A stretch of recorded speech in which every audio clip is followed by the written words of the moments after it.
Everyone talking about Cancer by Lovesick Witchery from their Zodiac astrology series. The notes in this are cedarwood, leather, cashmere, baking cookies, hot cocoa, pink pepper, ginger, nutmeg, and cinnamon.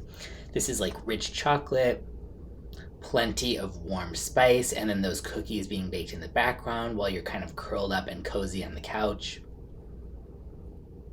I really like, comforting and cozy fall gourmandy type of scent, but it's not like over the top sugary, despite how it might sound with some of those notes. And there's like a little edge in the background from the woods and the leather. I would say this is pretty unisex overall.